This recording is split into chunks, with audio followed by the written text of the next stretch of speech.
오늘 배울 내용은 최소 공배수입니다. 공배수란 둘 이상의 수의 배수 중 공통인 수를 말합니다. 그리고 최소 공배수는 공배수 중에서 가장 작은 수를 말합니다. 최대 공배수는 존재할까요? 어떤 수의 배수는 그 끝을 알 수 없기 때문에 최대 공배수라는 용어는 사용하지 않습니다. 예를 들어 2와 3의 배수들을 직접 구해봅니다. 그럼 2와 3의 배수 중 공통인 수인 공배수는 구할 수 있을 겁니다. 따라서 최소 공배수는 6이고 최대 공배수는 알 수 없습니다. 한 번 더 해보겠습니다. 이번에는 8과 12의 배수를 직접 구해봅니다. 그럼 8과 12의 공배수를 구할 수 있겠네요. 따라서 최소 공배수는 24이고 최대 공배수는 알 수 없습니다. 두 상황의 결과를 정리해보면 어떤 두 수이든지 최대 공배수는 알 수 없습니다. 따라서 문제에서 사용하지 않겠네요. 하지만 공배수와 최소 공배수를 유심히 살펴보면 공배수는 최소 공배수의 배수라는 사실을 알 수 있습니다.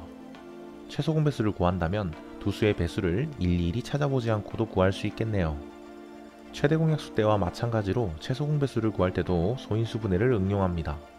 예를 들어 2와 3은 둘 다 나눌 수 있는 수가 없으므로 이때의 최소 공배수는 2와 3의 단순 곱인 6이 됩니다. 8과 12는 2로 나누면 4, 6이 되고 또 2로 나누면 2, 3이 됩니다.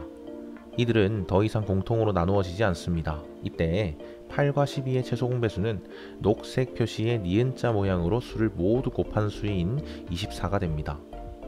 최소 공배수를 구할 때 주의해야 할 순간은 세 수의 최소 공배수를 구할 때입니다.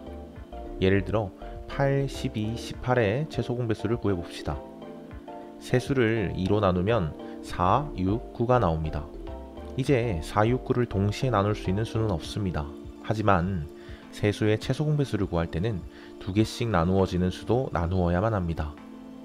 4와 6은 2로 나누어집니다. 따라서 2와 3이 되고 9는 그대로 내려 적습니다.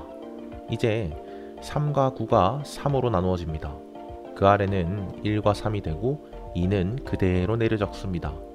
이제 어떤 두 수도 동시에 나눌 수는 없네요. 이때 8과 12, 18의 최소 공배수는 니은자로 모두 곱한 72가 됩니다.